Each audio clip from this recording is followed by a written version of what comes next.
안녕하십니까. 생생매거진 오늘 박은정입니다. 행정안전부가 연말연시 기간 국민이 서로 격려하며 따뜻한 겨울을 나눌 수 있도록 다양한 기관단체와 함께 자원봉사, 기부, 자선활동 등을 하는 온기 나눔 범국민 캠페인을 진행하고 있습니다. 경상북도가 이를 지역 실정에 맞춘 사랑의 온기 나눔 릴레이를 기획해 어제 예천군을 시작으로 설 연휴 전까지 도내 22개 시군에서 나눔 활동을 추진합니다. 예천군은 지난해 수해로 큰 피해를 입었던 곳이죠. 지자체와 유관기관 관계자, 자원봉사자 등 350여 명이 기초생활보장 수급자와 장애인 가구에 연탄과 떡국 세트 등을 전달하고요. 또 연탄 나눔 활동이 끝난 후에는 떡국을 끓여서 마을 주민과 함께 나눠 먹었는데요. 어려운 이웃일수록 겨울은 더 혹독합니다. 작은 정성들이 모여서 힘든 이웃들에게 따뜻한 위로와 큰 힘으로 전달되면 좋겠습니다. 1월 18일 목요일 생생매거진 오늘입니다. 먼저 안동과 포항 울릉 연결해서 그곳 날씨와 소식 듣겠습니다. 안동입니다. 오늘 아침 최저기온은 안동 0.9도, 예천 0.9도, 청송 1.7도로 기온이 영상으로 들어섰고요. 낮 최고기온은 안동 9도, 예천 9도, 봉화 9도 등 8에서 9도 사이를 웃돌 것으로 보여집니다. 그러나 날이 흐리고 습도가 높아 체감온도는 1도가량 더 낮습니다. 오늘 경북 내륙 지역과 북동 산지는 눈과 비가 예보되어 있습니다. 내륙은 오늘 밤까지, 북동 산지는 내일 새벽까지 이어지겠습니다. 예상 강수량은 경북 내륙 5에서 20mm, 북동 산지는 5에서 30mm입니다. 우산 꼭 챙기시고요. 도로의 살얼음으로 인한 안전사고에 주의하시기 바랍니다. 올해는 이육사 순국 80주기와 박열 의사서거 50주기를 맞은 만큼 의미가 깊은 해인데요. 경북 북부 보훈지청이 경북 북부 지역을 대표하는 독립유공자를 캐릭터로 제작해 홍보에 나섭니다. 캐릭터로 제작되는 독립유공자는 석주 이상용 선생과 운강 이강년 선생, 육사 이원록 선생, 박열의사 등 4명입니다. 보훈지청은 보훈문화 분위기 확산을 위해 각종 보훈 행사와 홍보 업무에 캐릭터를 활용할 계획입니다. 보훈 문화 콘텐츠의 적극적인 발굴과 제작 그리고 활성화를 통해 국가를 위해 희생 공헌하시는 분들에 대한 예우와 감사하는 사회 분위기가 조성되었으면 좋겠습니다. 지금까지 안동이었습니다. 이어서 포항입니다. 어젯밤 사이 내린 비가 건조함을 달래주었습니다. 건조주의보가 해제됐고 오늘도 비는 계속 이어지고 있습니다. 밤까지 적게는 5에서 많게는 20mm 정도의 비가 내리겠고요. 지면이 계속 젖어있기 때문에 도로가 많이 미끄럽습니다. 안전운전 하시기 바랍니다. 오늘 날은 무척 포근하겠는데요. 낮 기온은 10도가 예상되고요. 다음 주부터 기온이 급격히 떨어지겠습니다. 면역력 떨어지지 않도록 건강 잘 챙겨주시기 바랍니다. 울진에 주민 참여형 풍력발전단지가 들어섭니다. 울진군은 LS 일렉트릭, 한국신림풍력, 신림리 마을 대표와 함께 울진 신림풍력발전단지 조성을 위한 업무 협약을 체결했는데요. 이 풍력발전단지는 지난 2022년 발생한 대형 산불로 훼손된 산지에 총 사업비 1,270억 원을 투자해서 40메가와트급 풍력산업단지를 조성하는 사업이고요. 특히 단지로부터 일정 거리 내에 거주하는 지역 주민들이 직접 투자자로 참여해서 발전 수익을 공유하는 주민 참여형 모델입니다. 울진군은 오는 6월 분산에너지 활성화 특별법이 시행되면 이 신림풍력단지가 분산에너지로 활용될 수 있을 걸로 전망하고 있는데요. 풍력발전단지가 기후위기 시대 탄소 중립을 실현하고 지역경제 발전과 신재생 에너지 확대 기반을 마련하는 일석삼조의 효과를 낼 수 있기를 기대해 봅니다. 지금까지 포항이었습니다. 이어서 울릉입니다. 울릉도와 독도에 흐리고 약한 비가 내리고 있습니다. 현재 강풍 예비특보가 발효 중인데요. 오후부터 강한 바람과 함께 빗줄기도 점차 거세질 전망입니다. 동해중부 안쪽 먼바다에 북동풍이 불며 바다의 물결은 1.5에서 4m로 매우 높게 일겠고요. 내일도 바다의 물결 1.5에서 3.5m로 계속해서 높게 일 전망입니다. 오늘 운항 시간이 변경된 일부 여객선이 있습니다. 자세한 사항은 선사별로 확인하시기 바랍니다. 울릉군 천부초등학교가 고 이경종 교사의 제48주기 추모식을 어제 천부초등학교 교정 내 이 선생 추모비 앞에서 거행했습니다. 고 이경중 교사 추모식은 1976년 1월 17일 울릉군 북면 천부항 바다에 빠진 두 제자를 구하고 순직한 이 교사의 희생정신을 기리고 스승의 참사랑과 거룩한 뜻을 후세에 계승시키고자 매년 1월 17일 천부초등학교 추모비 앞에서 열리고 있는데요. 이 교사가 순직한 지 46주년이 됐지만 제자를 구하고자 자신의 목숨을 희생해 스승의 참사랑을 실천한 뜻은 오늘을 살아가는 울릉 군민들에게 본보기가 되고 있습니다. 울릉군은 고 이 선생의 숭고한 희생과 헌신에 존경과 경의를 표하며 앞으로 지역의 학생들을 위해 살기 좋은 교육 환경 조성에 더욱 노력하겠다고 말했습니다. 지금까지 울릉이었습니다.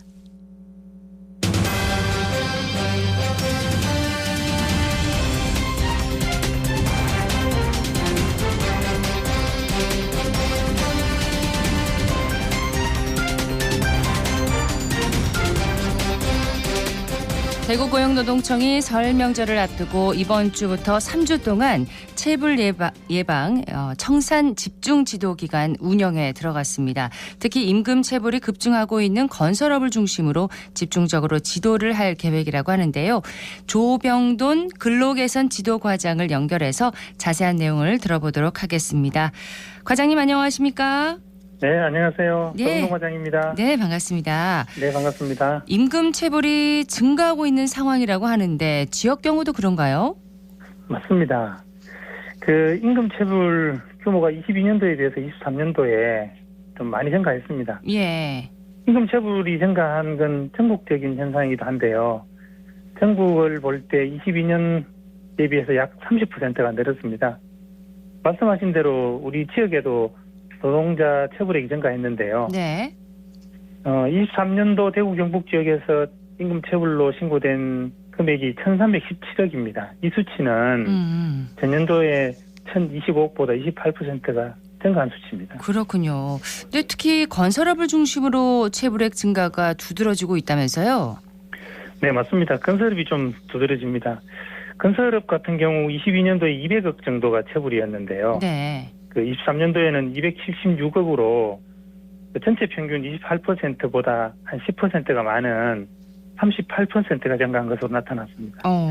아마도 이건 뭐 부동산 경기 침체하고 그렇죠. 원자재 가격 상승에 따른 건설업의 전반적인 악화 때문에 타업종에 비해서 좀 높게 체불이 발생한 것 같습니다. 네, 건설업에 미치는 타격이 더 크다는 걸 알 수가 있네요. 맞습니다. 네. 국내 건설 시공 순위 16위인 태영건설이 워크아웃을 신청하면서 그 여파가 지역 건설 현장까지 미치지 않을까 참 우려하는 목소리가 지금 큽니다. 저희들도 꽤 걱정이 되는데요. 예. 그 태영건설이 시공 중인 건설 현장은 뭐 전국적으로 한 100여 곳으로 파악되고 있고요. 이 중에 대구하고 경북 지역에 그 소재한 공사 현장은 10곳입니다. 그렇군요. 지금 대구노동청과 관할 지청이 체불이 있는지 또는 있으면 어떻게 체불을 해결할 것인지 파악하고 있는데요. 그 태영건설이 아무래도 워크아웃 중이라서 네.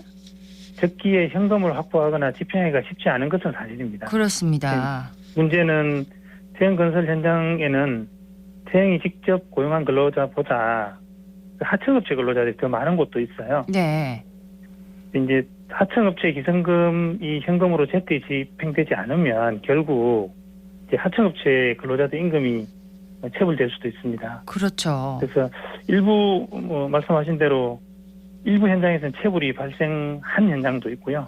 또 향후에도 원만하게 현금이 집행되지 않으면 발생할 우려도 있습니다. 네. 노동청에서는 그 태영건설의 근로자들 고용한 하청업체에 체불되지 않도록 임금을 최우선적으로 지도하도록 해결하도록 지도하고 있습니다. 그렇군요.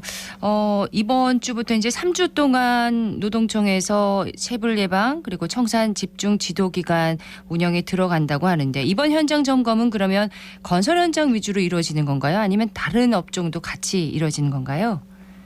기본적으로는 뭐 다른 업종도 이루어지는데요. 네. 최근에 건설업 임금 체불이 두드러져서 아무래도 건설 현장 중심으로 점검이 이루어질 예정입니다. 네. 대구 경북 지역에 일정 공사 금액 이상 47개소를 저희들이 선정을 해서요. 우리 근로감독관들이 직접 방문해서 그 체불이 있는지 또는 어떻게 지급할 것인지를 지도하고요. 일정 공사 금액 이상이라는 말씀은 공사 금액이 좀 대규모인 그런 건설 현장을 말씀하시는 맞습니다. 건가요? 저희들 자체 기준으로는 건설 공사 금액 30억 이상 현장에는 다 나가볼 생각입니다. 예.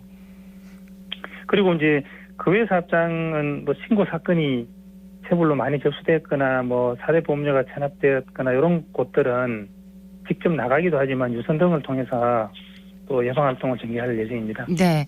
임금이 체불되면은 노동자 본인뿐만 아니라 가족의 생계까지 위협받는 거잖아요. 맞습니다. 예. 일단 그 위기부터 해결할 수 있는 방안이 필요하지 않을까 싶습니다.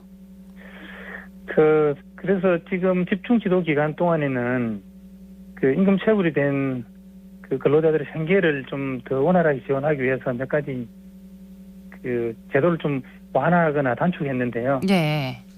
체불된 근로자들이 임금을 국가에서 받는 대지급금 제도가 있습니다. 보통은 14일 이내에 처리하는데 절반인 7일로 단축하고요. 예. 체불 관련돼서 근로자들한테 융자하거나 사업주에게 융자하는 제도들도 있습니다. 융자 이자율을 좀 낮추거나 상환 기간을 좀 늘리는 것 같이 체불 근로자나 사업주들의 부담을 좀 경감하는 제도를 한시적으로 시행할 예정입니다. 한시적으로요? 네. 예. 방금 말씀하신 그 대지급금 이 제도는 어떤 건가요? 네. 혹시 뭐 관심 있으신 분들 중에는 아마 예전에 소액체당금이라는 제도를 뭐 들어보셨을 수도 있습니다. 소액체당금이요? 네네. 그게 이제 명칭이 대지급금으로 바뀌었는데요. 네. 그 원래 임금이 체불되면 그 임금은 사업주가 지급을 해야 됩니다. 그렇죠. 네. 그런데 이제 사업주가 체불 청산에 소극적이거나 뭐 재산이 없을 경우에 뭐 압류, 소송 이런 절차 때문에 뭐 시간이 오래 걸리니까 복잡할 수 있습니다. 네. 그래서 국가가 사업주를 대신해서 먼저 근로자들에게 일정 금액까지는 체불임금을 먼저 지급해주는 제도가 있습니다. 이게 대지급금 제도입니다. 대신해서 지급해준다. 이 네. 뜻이네요. 사업주 대신에 국가가. 맞습니다. 예. 네. 그래서 물론 이 지급하고 나서는 정부는 그 근로자를 대신해서 그 사업주에게 구상권을 행사하긴 합니다. 네. 참고로 그 퇴직자들은 1인당 최대 1,000만 원이고요. 퇴직자들은 700만 원까지 체불임금이 확인되면 지원하고 있으니까요. 네. 뭐 이건 또 사업장 폐업 여부와 관계없이 신청할 수 있으니까 체불된 근로자들은 적극 활용하시면 됩니다. 그럼 근로자들이 받지 못하는 금액을 퇴직자는 1,000만 원까지, 재직자는 700만 원까지 정부에서 이제 대신해서 지급을 해준다는 거군요. 예, 그렇습니다. 예. 정부가 대신해서 임금을 갚아주는 거면은 이제 세금으로 체불 임금을 지급한다는 건데 네네. 정부가 사업주의 구상권을 청구한다고는 하지만 얼마만큼 과연 회수할 수 있을지 그것도 좀 의문이거든요. 이렇게 들어보니까 실제로는 어떻습니까? 맞습니다. 이게 그 대지급금은 별도로 조성된 기금이 있습니다. 임금 채권 보장 기금이라고 해서요. 사업주들이 평소에 일정 부분을 그 기금으로 내고 있는데요. 예. 지금 국가가 먼저 지급하고 사업주로 받는 회수율이 사실은 30%가 되지 못하는 건 사실입니다. 그렇군요. 네, 임금 채권 보장 기금은 사회보험의 특성을 가지고 있어서 최근에 뭐 경제 악화 때문에 이제 이 자금수가 좀 많았던 것도 사실이고요. 예. 기업이 재산이 없어서 회수를 못하는 경우도 있습니다. 물론 이 내용은 우리 노동부 본부 소관이긴 한데 네. 본부에서도 기금 재정 건전성 회복을 위해서 대지급금을 그 미납하는 사업주한테 신용 제재를 가한다거나 장기적으로 미회수되는 채권을 전문기관에 위탁해서 회수율을 높이는 것 같은 제도 개선을 지금 그 강구 중입니다. 예. 뭐 이런 회수율과 상관없이요. 말씀드린 것처럼 대지급금은 근로자들의 체불임금 신속하게 해결하기 위한 제도니까요. 체불 근로자들께서는 활용하시면 될 것 같습니다. 그렇군요. 물론 자발적으로 체불 임금을 청산하기 위해서 이제 노력하는 그런 사업주를 돕는 그런 방안도 마련돼야 되지 않을까 싶습니다. 그렇습니다.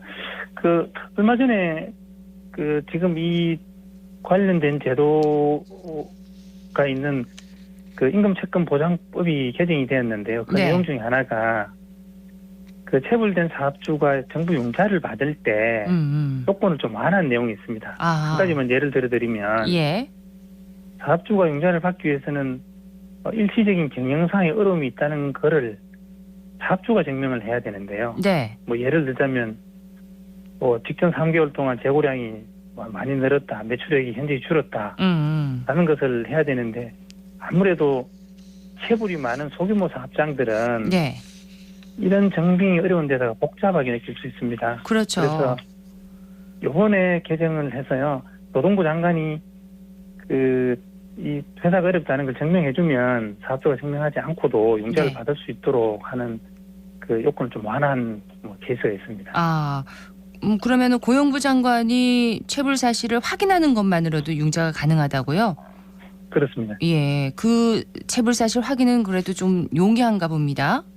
아무래도 그 지방노동관서에서 판단하다 보니까 네, 절차는 좀 간단하고 사업주들이 부담을 줄 수 있는 건 사실입니다. 그렇군요. 사업주가 스스로 이제 경영상 어려움을 증빙하는 것보다 이게 더 좀 쉬운 거군요. 융자를 맞습니다. 용이할 수 있는 그런 제도인데 네네. 경영난으로 문을 닫는 중소기업이 늘어나는 것도 문제지만 지불 능력이 있으면서 임금을 제때 주지 않는 그런 악덕 사업주가 더 큰 문제가 아닌가 싶습니다. 최근에는 이 악의적으로 또 상습적으로 임금을 주지 않는 사업주가 법정에 서는 일도 늘어났다면서요? 네, 맞습니다.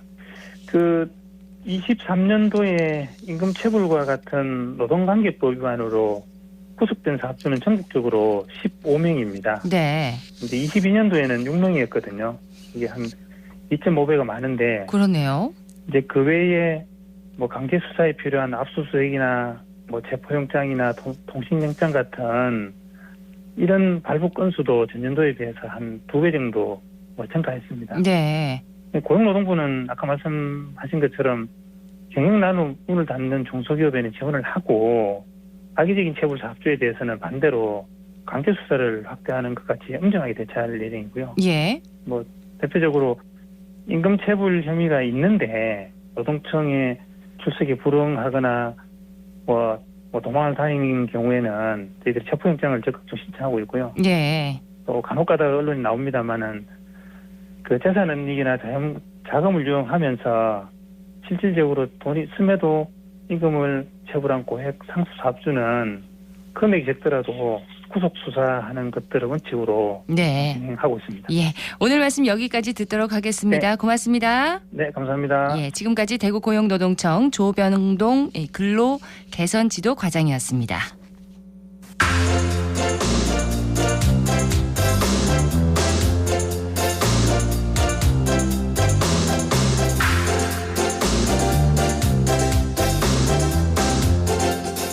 (11시 23분) 지났습니다. 대구, 중구, 북성로에서는 도시재생의 일환으로 다양한 사업이 진행되고 있습니다. 최근에는 북성로의 이야기를 담은 체험 프로그램이 운영되고 있다고 하는데요. 박나영 리포터 현장 다녀왔다고요? 네, 중구 도심재생문화재단과 중구청은 북성로 문화 플랫폼 활성화를 위해 이웃과 함께하는 북성로 예술 놀이터를 운영하는데요. 주민들이 다양한 문화예술 활동을 할 수 있도록 2월 14일까지 총 6회에 걸쳐 프로그램을 진행하고 있습니다.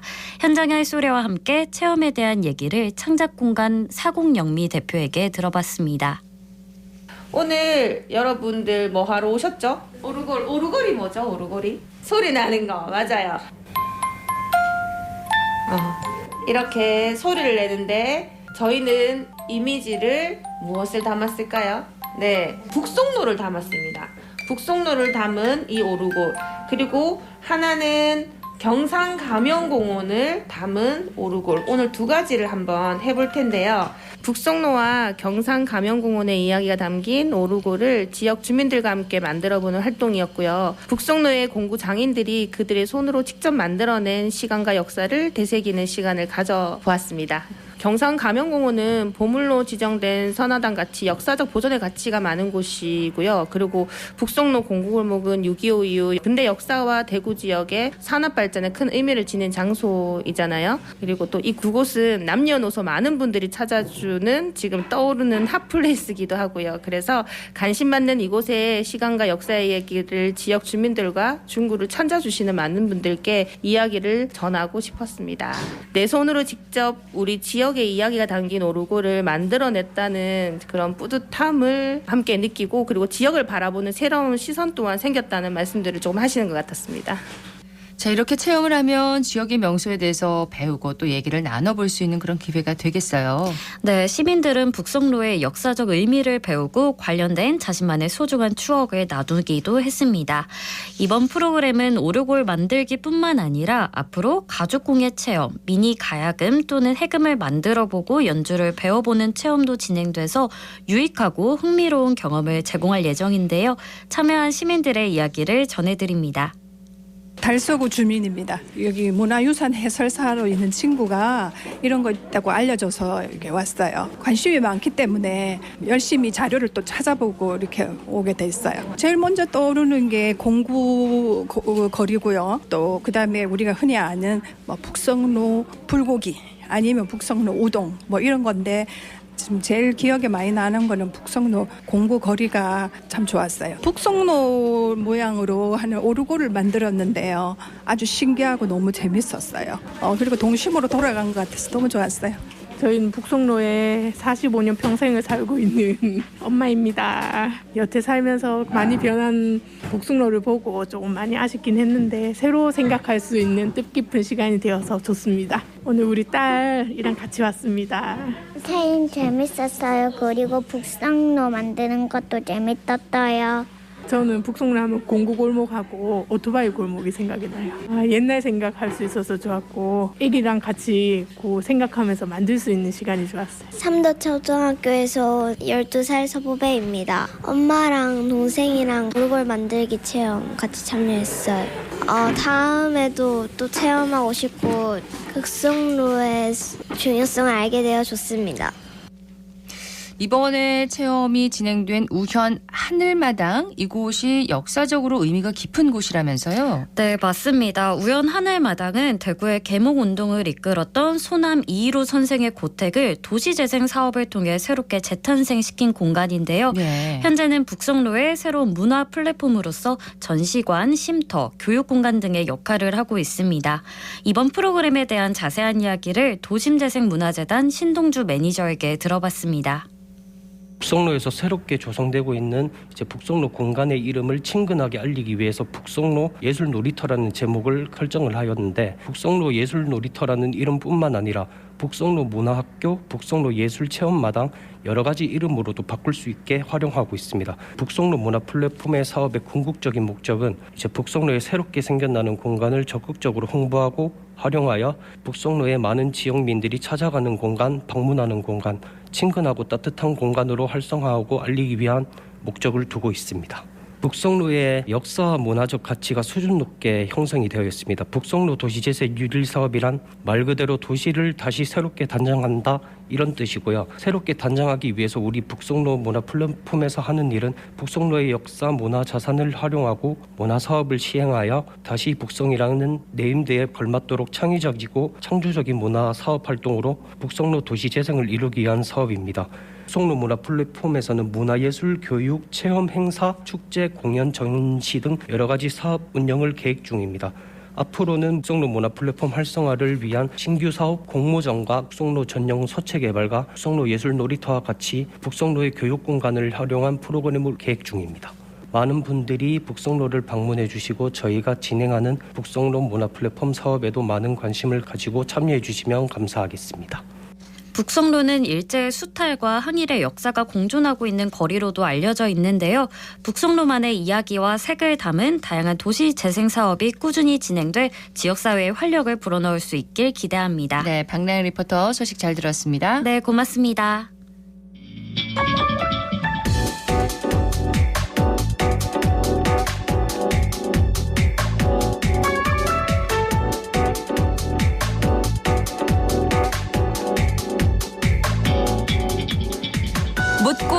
듣고 생각과 마음을 나누는 방송. 지금 여러분께서는 대구 경북을 보고 듣는 생생 매거진 오늘을 함께하고 계십니다.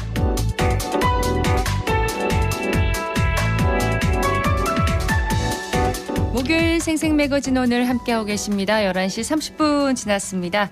기자의 눈으로 지역의 현안과 이슈를 들여다보는 시간입니다. 뉴스민의 김보현 기자와 함께합니다. 어서 오세요. 네, 안녕하세요. 자, 오늘 짚어볼 이슈는 뭔가요? 네, 구미의 외국인 투자기업 한국옵티칼 하이테크의 공장 청산에 반대하면서 고용 승계를 요구해온 노동자 2명이 고공농성에 돌입을 했습니다. 네. 이 회사의 희망퇴직 제안을 거부하고 공장 점거 농성을 시작한 지 1년 만인데요. 오늘은 이들이 고공농성을 하게 된 까닭이랑 지역의 분위기 같이 전해드리겠습니다.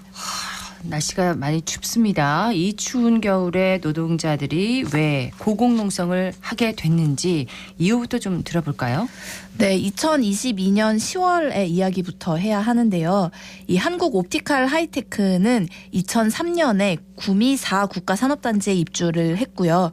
토지 무상임대, 법인세, 취득세 감면 등의 혜택을 받은 외국인 투자기업입니다. 네. LCD 편광필름을 생산하고요. 일본 니토 덴코가 100% 지분을 가진 외국인 투자기업입니다.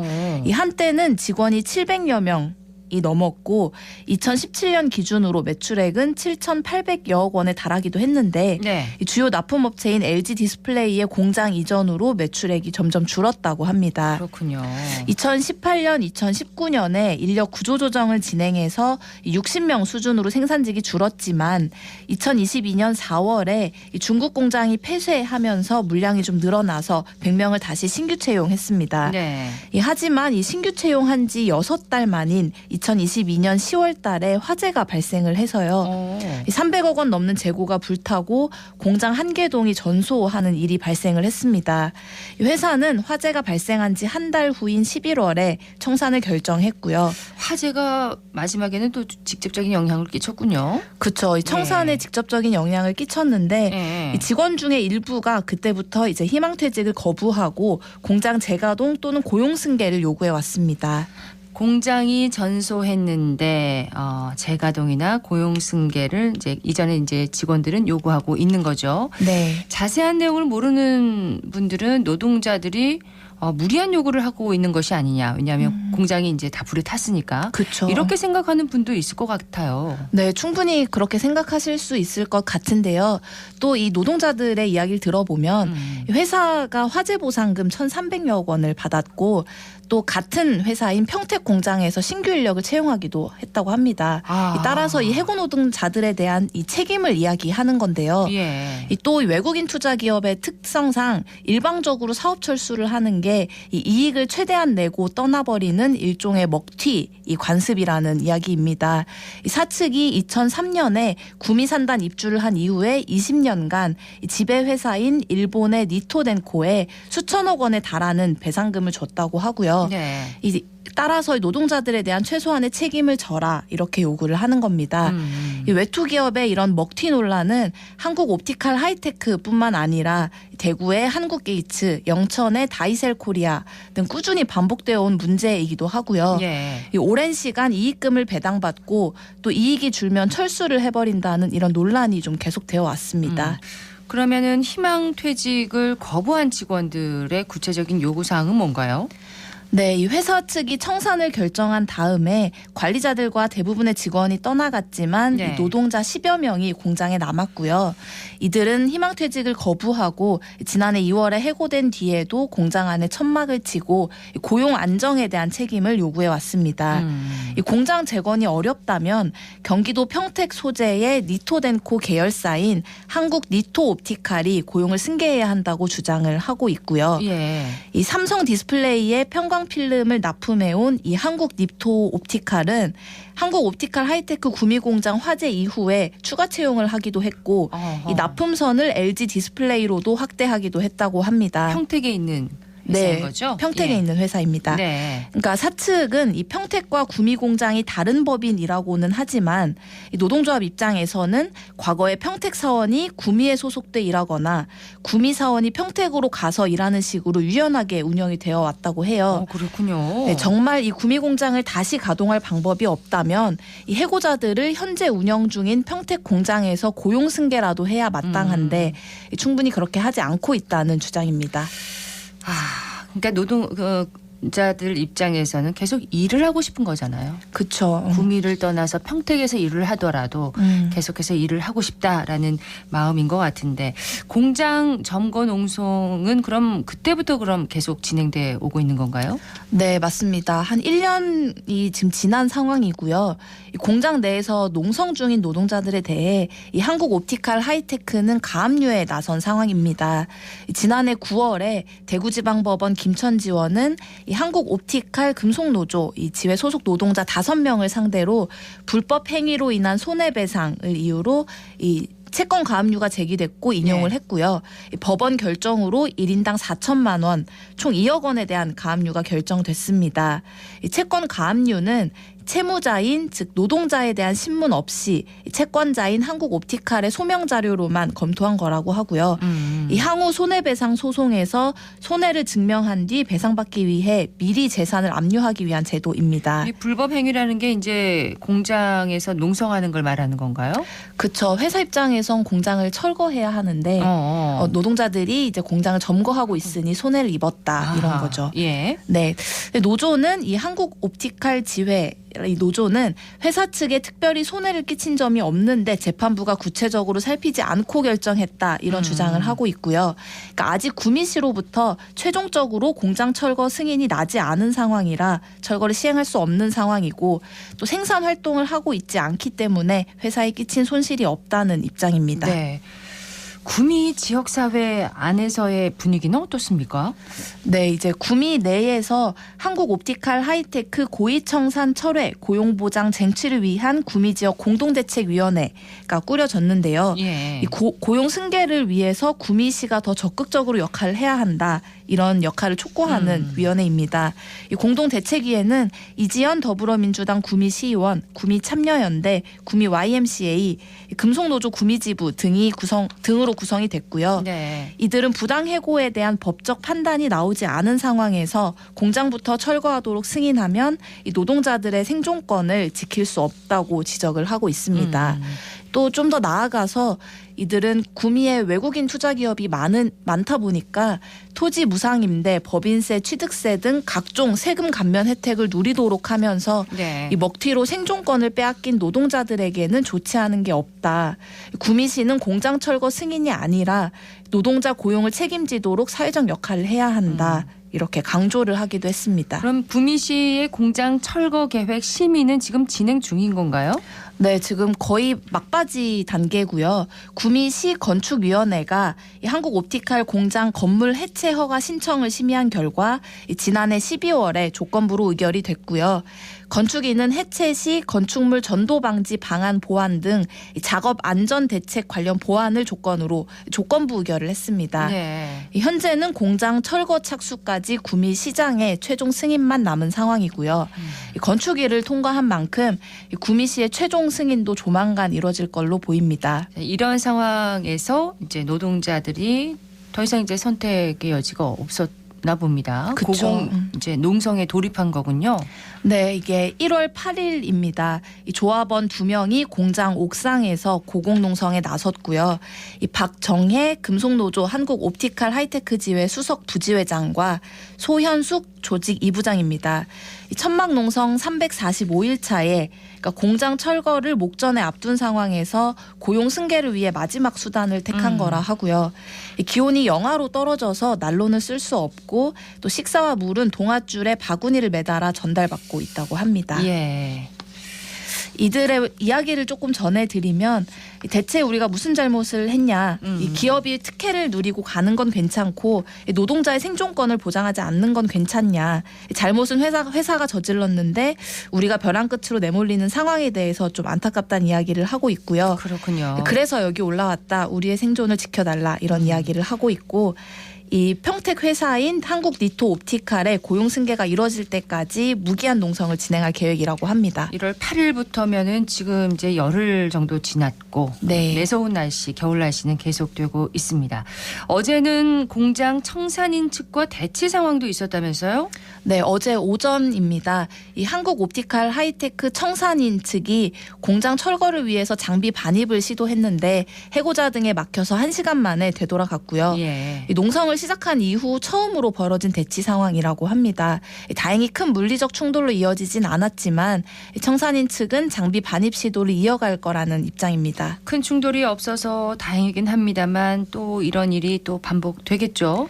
네, 이 공장 진입이 막히자 청산인 쪽은 이 공장 철거가 승인이 됐고 철거공사 방해금지 가처분도 인용이 됐다. 방해할 경우 불이익이 생길 수 있다고 설명을 했고 네. 이 고공농성 중인 노동자는 노동에 대한 존중이 필요하다. 노동자는 기계의 부품이 아니라 회사와 함께하는 동반자다. 이렇게 이야기를 했습니다. 또 좀 특이한 점은 이 고공농성장에 일본에서 이 아사히 글라스 해고 문제 대응 등에 함께 오래 활동을 해온 도로치바 노동조합 관계자들이 참석을 했습니다. 이 사토 마사카츠 도로치바 노조 부위원장은 니토덴코는 한국으로 와서 무상으로 부지도 제공받고 세금도 안 냈지만 마지막에 노동자를 탄압하고 있다.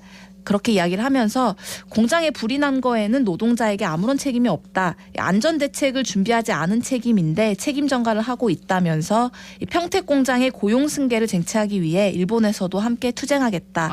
이런 발언을 했습니다. 일본에서 온 그 공장 관계자가 이렇게 얘기했다고요? 노동조합? 네, 회사 예. 관계자는 아니고 예. 도로치바 노동조합 관계자들이었습니다.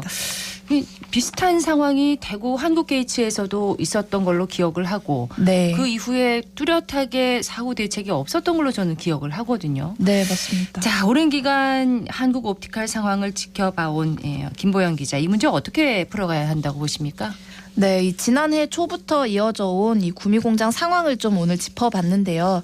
말씀해 주신 대로 단순히 이 공장에서만 일어난 일로 볼 게 아니라 계속 반복되는 만큼 구조적인 부분을 포함해서 우리가 좀 고민해야 할 지점이 있는 것 같고요. 앞으로 다른 외투 기업에서도 일어날 수 있는 일이잖아요. 네, 앞으로도 계속 반복될 수 있는 상황이라고 보이고 또 이렇게 외투 기업에서 20년, 30년 또 수십 년 그 지역사회에서 삶을 꾸리고 일했던 노동자가 하루아침에 일자리를 잃는 일이라고 또 생각을 하면 예. 다르게 또 우리에게도 보일 수 있을 것 같은데요. 그들을 보호할 법과 제도가 계속해서 마련되지 못하고 있는 상황입니다. 예. 그래서 이 옵티칼 구미 공장에서도 해고 노동자들이 고공농성이라는 최후 수단까지 사용하고 있는 거라 봐야 할 것 같고요. 국회와 지자체 또 우리가 더 적극적으로 문제 해결을 위해서 나서야 할 상황 같습니다. 네, 우리도 좀 관심 있게 지켜봐야겠습니다. 뉴스민의 김보현 기자였습니다. 고맙습니다. 감사합니다.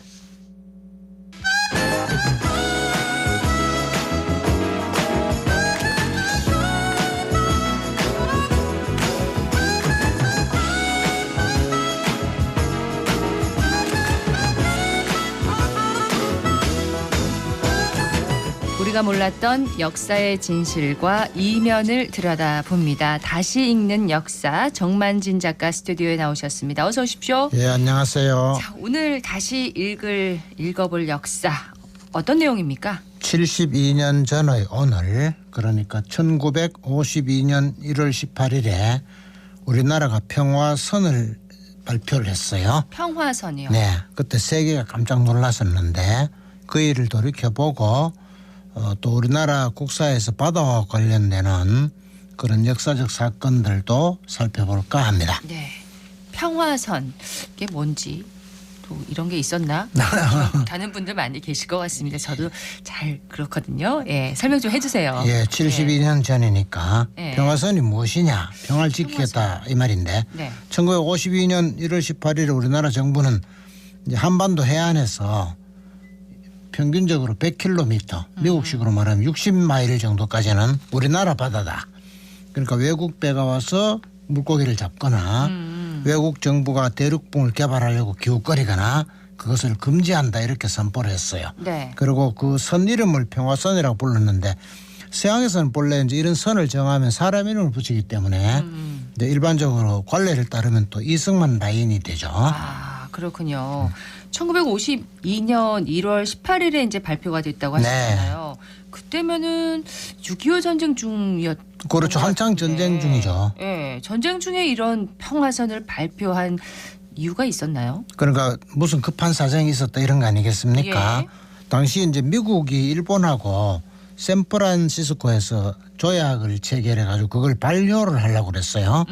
그런데 이 조약이 반려가 되면 어떤 일이 세계적으로 일어나느냐 하면은 일본이 그때까지는 제2차 세계대전 패전국으로서 세계적 질타를 받고 있었는데 네. 미국과 일본이 이걸 체결하면 일본이 이제 패전국 멍에를 벗어나서 세계 제국, 세계 대국으로 다시 발돋움을 할 수 있게 돼요.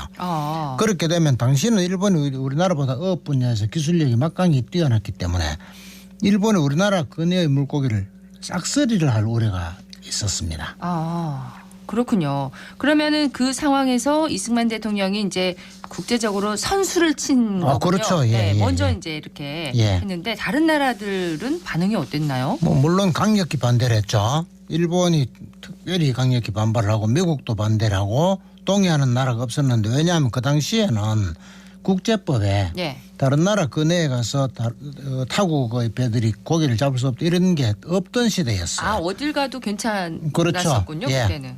그럼 우리나라 선도적으로 이걸 발표했고 또 우리는 그렇지만 이제 일본 아무리 전쟁 중이지만 일본 배가 와서 이 물고기를 씨를 말리면 안 되니까 네. 우리로서 매우 다급했다 이렇게 볼 수 있습니다. 그런데 이승만 라인이라는 명칭은 그렇다고 치더라도 평화라는 이름이 이렇게 붙인 이유가 있나요? 이름을 아주 잘 붙였는데 네. 특별한 이유가 있죠. 이제 우리가 이승만 라인 평화선을 선포를 하니까 다른 나라이 반발을 했기 때문에 네. 우리가 정부가 대책을 두 가지를 세웠는데 하나는 독도에 등대를 설치한 겁니다. 독도에 등대를 설치하고 다른 외국들 보고 우리가 등대를 설치했으니까 이제 마음 놓고 항해를 하세요. 지금도 이렇게 있지 않은가요? 있죠. 예. 네. 그때 처음 설치했다는 거죠. 그러니까 외국에서 좋은 반응을 얻었죠. 그리고 한국 정부가 등대를 설치했으니까 그게 한국 땅이구나 이런 이미지를 심는데도 매우 좋았죠. 네. 그리고 또 우리 정부가 외국을 상대로 이 선을 그어 놓으면 일본과 우리가 싸울 일이 없어진다. 일본과 우리 사이에 평화가 이루어진다. 네. 이건 평화선이다. 이렇게 좋은 이름을 퍼뜨리니까 설득력이 발동을 했어요. 그래서 우리한테 좀 유리해졌습니다. 예. 이 평화선이 독도가 우리 땅이라는 사실을 좀 더 부각시키는데 큰 몫을 했을 것 같은데요. 그렇죠. 등대까지 우리 땅이니까 이제 우리가 그 등대를 그렇죠. 설치하는 거잖아요. 등대를 한국이 바다니까. 설치한 걸 보면 그게 한국 땅이구나 이렇게 되잖아요. 네. 아니나 다를까 일본은 네. 이제 샌프란시스코 조약이 발효하자마자 독도가 자기네 땅이라고 막 우기고 또 독도를 중심으로 해서 우리나라 건너와서 고기를 막 잡고 이랬어요. 네. 그래가지고 심지어 어느 정도였냐면 1965년에 평화선이 폐지가 되는데 한일 협정으로 이때까지 일본 어부 4,000명이 우리나라 해군에 체포돼가지고 감옥살이를 할 정도로 일본 어선들이 우리 금해에 그렇게 심하게 침략을 했다는 거죠. 예. 그래서 결과적으로 보면 평화선을 선포한 것이 독도를 실효적으로 지배하는데 도움이 되었다고 보겠습니다. 65년에 폐지됐군요. 네, 그때 한일 이제 협정을 하잖아요. 예. 그때 폐지가 됐군요. 네. 자, 그러면은 이제 화제를 우리나라의 바다 역사로 좀 돌려서 바다하면 우리 국민들이 가장 먼저 떠올리는 인물은 고대에는 청해진, 장보고, 네, 조선시대는 아마 충무공 이순신 장군이 아닐까 싶어요. 그렇죠. 예, 두 분이죠. 네. 그런데 이 두 분이 대구하고 아무 관계없는 인물이 아닌가 이렇게 생각하는 분들이 있지만은 아닙니다. 왜냐하면은 수성구 만촌동에 그 모명제라는 제실이 있는데 이 두사충 명나라 장수 두사충을 묘소가 옆에 있고 그 제실이에요. 네. 여기 마당에 가면은 이순신 장군이 쓴 시가 비석에 새겨져 가지고 서 있어요. 만촌동 모명제예요? 예. 왜냐하면은 이 두사충과 이순신이 매우 친했어요. 그래서 두사충에게 이순신 장군이 시를 한 수 지어줬는데 그 시가 이 마당에 서 있습니다. 또 장보고도 대구와 관계가 있는데 아무 관계 없는 것 같지만 네. 839년에 장보고의 군대가 신라에서 왕위 쟁탈전에 개입을 하게 됩니다. 그래서 장보고 군대 5,000명이 완도에서 경주로 진격을 해서 대구까지 오고 신라 정부군 민해왕의 군대가 10만 명이 또 대구 쪽으로 와가지고 대구에서 격돌을 해요. 네. 그런데 여기서 5천 명이 10만 명을 제압을 하게 되고 민해왕은 결국 경주로 도망쳤다가 잡혀서 죽게 됩니다. 장보고가 설치한 청해진이 당시에 중국, 일본, 우리나라 사이 바다를 장악하고 있었는데 그게 없어진 게 정말 아쉽네요. 그렇죠. 장보고 세력이 강해지니까 이제 경주에 있던 고관 대작들 이른바 기득권 세력이 네. 그를 경계하게 되고 결국 장보고를 암살하고 청해진을 해체하게 되죠. 네. 그 이후로 우리나라는 해상 강국의 지위를 잃어버리게 됩니다. 지금 장보고를 암살할 때 왕은 그 문성왕인데 예. 이 무덤이 어디 있냐면 태종 무열왕릉 뒤편에 마을 안에 있어요. 그런데 무덤 앞에 가면 이 문성왕이 청해진을 없앴다는 설명이 없는데 그렇게 되면 현장 답사를 간 학생들한테는 역사 공부가 제대로 안 된다고 볼 수 있죠. 다시 좀 바꿔야 되겠네요. 예. 좀 첨가를 해야 될 것 같습니다. 네. 청해진이 없어진 이후로는 그럼 우리나라 역사에서 바다 관리가 제대로 안 되었다고 볼 수 있는 건가요? 그렇겠죠. 그래서 그 뒤로 조선시대로 가면 이제 고려시대도 그랬는데 쇠한 정책이라고 해서 대표적으로 울릉도인데 네. 섬에서 살고 있는 주민들을 이제 무트로 다시 데리고 오는 정책을 쓰게 됩니다. 왜 그러냐면 그때 군대를 안 갔거나 뭐 세금을 내지 않은 범죄자들이 섬으로 많이 도망을 가 있었다는 피해갔군요. 예, 그런 현실적 문제도 있고 외구나 북방 오랑캐들이 쳐들어와서 주민들이 학살당하고 하기 때문에 정부에서 이제 이 사람들을 국민이니까 국내에 데리고 왔어요. 그래서 쇠환 정책이라고 하는데 쇠환 정책. 환은 돌린다죠. 예. 일부에서 잘못 이제 이걸 공도 정책이라고 쓰고 있는데 그 잘못이에요. 섬을 비웠다는 것은 일본이 만든 거예요. 일본이 우리나라가 섬을 비워놨으니까 자기들이 차지했다. 이렇게 악용하기 위해서 만든 용어이기 때문에 예. 우리는 써서 안 되겠습니다. 공도 정책이라는 말은 쓰면 안 되겠습니다. 그렇죠. 그런데 쇠환 정책도 참 어려운 말입니다. 예. 자, 마지막으로 대구가 바닷가에 위치한 항구 도시가 아니라는 점이 역사적으로 어떤 의미를 가지는지도 좀 설명을 해 대구가 주시면 농경사회 때는 이제 경상도 전체 중심이었죠. 그래서 네. 1601년부터 경상 감령이 설치되고 서문시장이 3대 시장으로 국내 발전하지 않습니까? 근데 나중에 이제 근대 사회로 들어오면 해양 시대가 되기 때문에 바다를 끼고 있어야 유리해지죠. 네. 그럼 지금은 노동력 중심의 대기업 유치를 대구가 부르짖어서 안 되고 지식 기반 사회라거나 문화를 중시하는 시대 정신 여기 맞춰서 대구의 영광을 되찾아야 되겠습니다. 알겠습니다. 오늘 다시 읽는 역사에서는 우리 역사에 서려 있는 바다 이야기를 나눠봤습니다. 지금까지 정만진 작가였습니다. 고맙습니다. 예, 고맙습니다.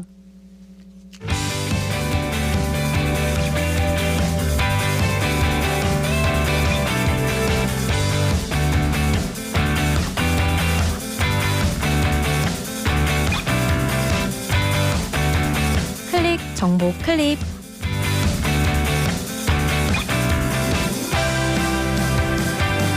대구시교육청은 체계적인 인공지능 교육 환경을 조성하기 위해 인공지능 교육센터를 구축합니다.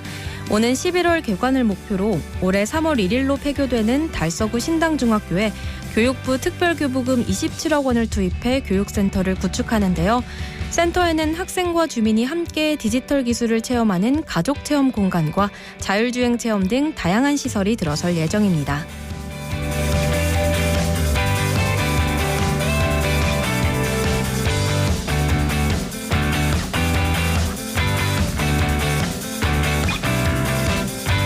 외국인 근로자의 입국과 정착, 사회통합을 원스톱으로 지원하는 K드림 외국인 지원센터가 구미 비즈니스 센터 내에 문을 열었습니다. 센터에서는 취업박람회를 개최하고 외국인의 안정적인 정착을 위한 상담과 사례관리 등의 서비스를 제공하는데요. 아울러 외국인이 우리 사회 공동체 구성원으로 통합될 수 있도록 지역 기반 이민정책 체계를 구축할 계획입니다.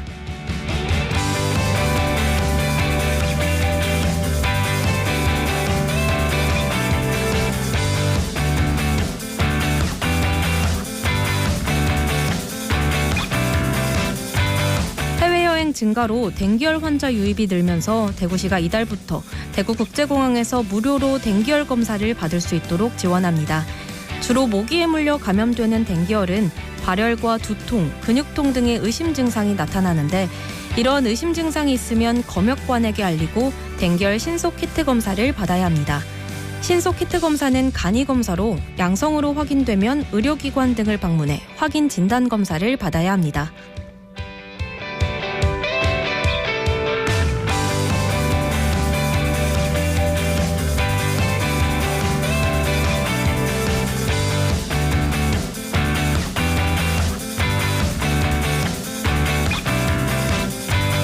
경북경찰청이 겨울철 특별 성범죄 예방 활동에 나섭니다. 경찰은 지난해 성범죄 데이터를 분석해 성범죄가 자주 발생하는 지역과 취약 시간에 맞춰 집중 순찰과 현장 위험 요소를 점검할 예정인데요. 또 지자체, 사설 경호업체와 함께 합동 점검팀을 구성해 주요 관광지의 공중 화장실 내 불법 촬영 시설 여부 등도 확인할 예정입니다.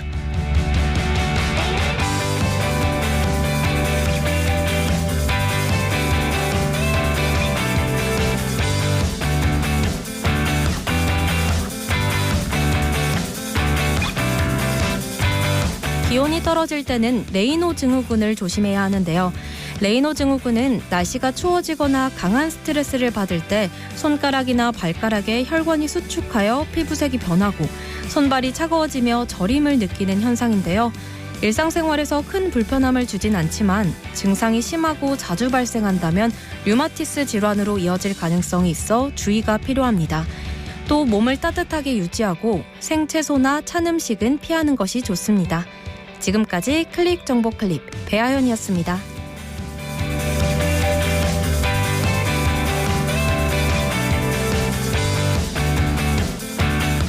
대구에서 간병살인이 또다시 발생하면서 간병 가족의 부담을 줄일 수 있는 파격적인 대책이 마련돼야 한다, 이런 목소리가 커지고 있습니다. 정부가 보건소에 치매안심센터를 설치하고 중증 치매 환자의 의료비를 지원하는 등 관련 정책을 내놓고는 있지만 간병 가족들의 부담은 여전히 크기 때문인데요. 지금은 장기간 간병해야 할 환자가 있으면 가족의 삶이 무너지는 경우가 참 많습니다. 간병해야 하는 환자가 있더라도 어느 정도 개인의 삶이 가능한 새로운 돌봄 정책 서둘러서 마련돼야겠습니다. 생생매게 오진 오늘 준비한 순서 여기까지입니다. 진행의 박은정이었습니다. 여러분 고맙습니다.